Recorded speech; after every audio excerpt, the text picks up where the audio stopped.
नमस्कार दोस्तों, बहुत बहुत स्वागत है आप सभी का हमारे YouTube चैनल में।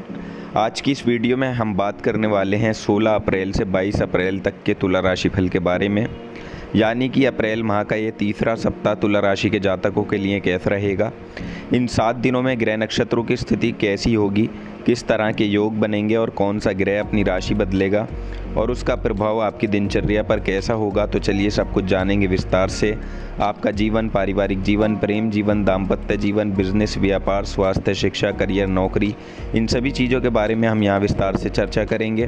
तो आप लोगों से निवेदन है, अगर आप चैनल पर नए हो तो चैनल को सब्सक्राइब जरूर कर लें और पास में जो बेल आइकन है उसको भी दबा दें ताकि आपको प्रत्येक वीडियो की नोटिफिकेशन समय पर प्राप्त होती रहे। तुला राशि के सभी जातक जानते हैं आपका जीवन शनिदेव की कृपा से ही चलता है, तो सच्चे मन से कमेंट सेक्शन में जय शनिदेव और जय माता दी लिखना ना भूलें। साथ ही इस वीडियो को एक लाइक ज़रूर कर दीजिएगा। हम यहाँ पर बात कर रहे हैं 16 अप्रैल से 22 अप्रैल तक के तुला राशि फल के बारे में। तुला राशि के लोगों के लिए ये पूरा सप्ताह क्या बड़ा परिवर्तन लेकर आया है, तो चलिए जानते हैं। देखिए, नवरात्रि चल रहे हैं और चैत्र नवरात्रि का ये समय है। इस सप्ताह की शुरुआत यानी 16 अप्रैल से नवरात्रि के चौथे दिन से इस सप्ताह की शुरुआत हो रही है और जो सप्ताह का अंतिम दिन होगा यानी कि 22 अप्रैल का दिन, उस दिन दशमी तिथि होगी। यानी ये पूरा ही सप्ताह माता में रहने वाला है। माता की पूजा अर्चना में ये पूरा सप्ताह बीतने वाला है। और जहाँ तक योगों की बात है तो एक तो यहाँ जो चंद्रमा की स्थिति होगी इन 7 दिनों में, वो वृषभ राशि में गोचर करते हुए कर्क राशि तक चंद्रमा गोचर करेंगे। वृषभ राशि, उसके बाद मिथुन राशि, उसके बाद कर्क, यानी इन 3 राशियों में चंद्रमा का प्रवेश होगा। तो जब ये वृषभ राशि में है तो यहाँ चंद्र के साथ राहु भी बैठे हैं, तो वृषभ राशि में राहु विराजमान है जिसकी वजह से चंद्र राहु की युति होगी। उसके बाद मध्य सप्ताह में ये मिथुन राशि में चले जाएंगे और मिथुन राशि में 14 अप्रैल को मंगल का गोचर कर चुके हैं। मंगल गोचर कर चुके हैं तो वहाँ मंगल और चंद्र की युति होगी, उससे भी राजयोग बनेगा। और देखिए, उसके बाद चंद्रमा कर्क राशि में चले जाएंगे जो कि चंद्रमा की खुद की राशि है और अब अपने घर में चंद्रमा होंगे तो ये एक बलवान स्थिति में होंगे। और देखिए, 16 अप्रैल के दिन जो बुध ग्रह हैं उनका भी राशि परिवर्तन होगा और बुध जो हैं वो सबसे तेज गति से चलने वाले ग्रह हैं। तो अब बुध मेष राशि में प्रवेश कर जाएंगे जहां सूर्य जा चुके हैं, शुक्र पहले से ही मौजूद हैं और बुध का ये गोचर बुधादित्य योग का निर्माण मेष राशि में करेगा और मेष राशि में ही सूर्य भी विराजमान है जो कि उच्च के होकर बैठे हैं।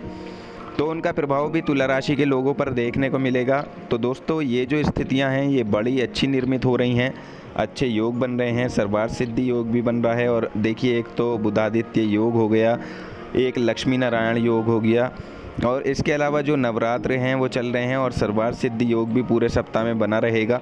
तो इन योगों का प्रभाव भी आपके ऊपर रहेगा। और क्योंकि यहाँ शुक्र की राशि है ये, तो इसलिए जो कि सूर्य के साथ स्थित है, तो कुछ चीज़ों के लिए तो ये स्थिति बहुत ही अच्छी है और कुछ चीज़ों में थोड़ी सावधानी आपको रखनी होगी जिससे स्वास्थ्य संबंधित परेशानियां होंगी। तो स्वास्थ्य के प्रति आपको ध्यान रखना होगा। लेकिन इस सप्ताह की शुरुआत आपके पारिवारिक आय में वृद्धि के योग लेकर आई है, यानी वृद्धि के योग इस सप्ताह की शुरुआत में बनेंगे और अंतिम सप्ताह तक ये चीज़ें आपके लिए अच्छी रहेंगी और ये आपके मन में सकारात्मकता का भाव होगा, मन में अच्छे विचार आएंगे।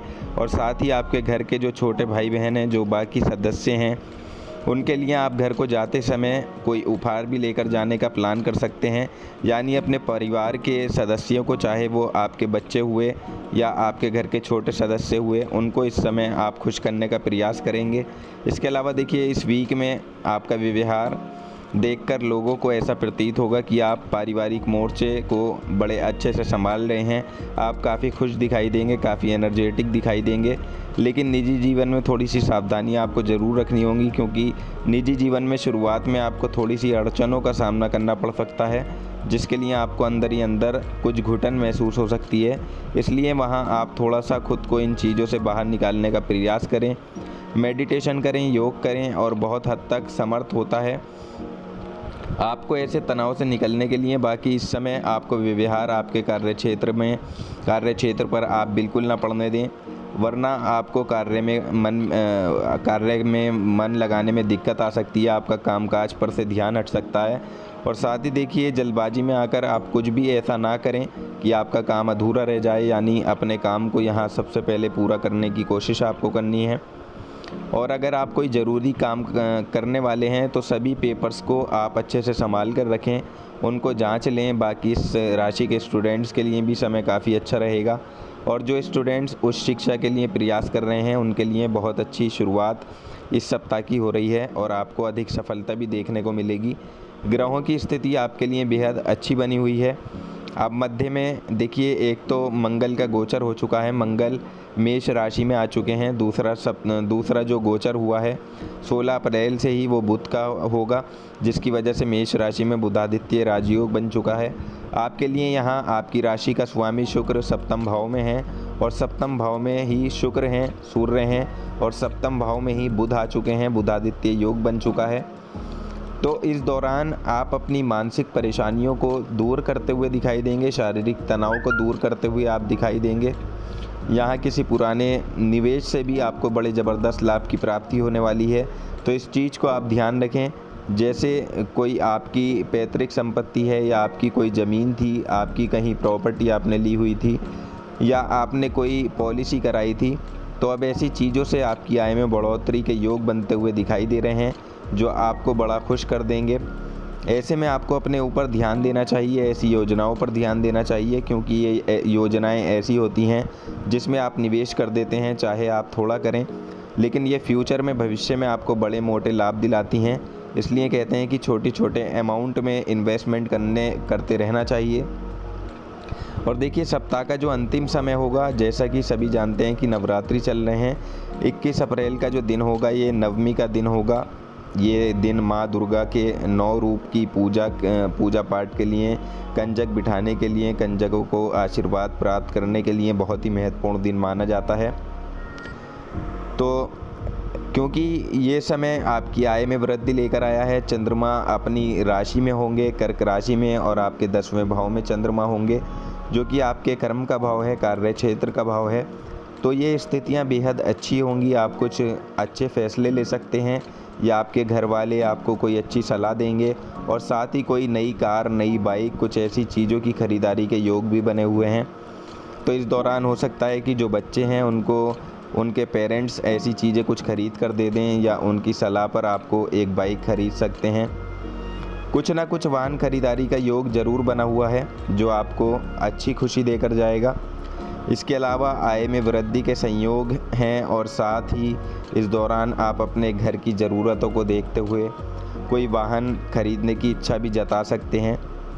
और देखिए, यहाँ पर आपका मन जो है वो कई चीज़ों में लगेगा, कई चीज़ों के कारण कुछ भ्रमित भी हो सकता है, लेकिन ऐसी भ्रमित चीज़ों से आपको बाहर निकलना है, अपने काम पर ध्यान देना है, तभी आपको कामयाबी मिलेगी, प्रतिष्ठा मिलेगी, आगे बढ़ने का मौका मिलेगा।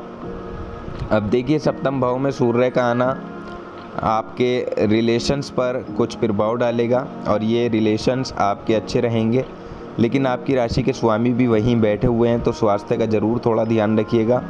बाकी कामकाज के सिलसिले में आपको बहुत अच्छे रिजल्ट मिलने वाले हैं, क्योंकि बुध यहाँ आ चुके हैं, तो बुध का प्रभाव भी आपके ऊपर रहेगा, जो आपकी स्थितियों को बड़ा अच्छा करेगा।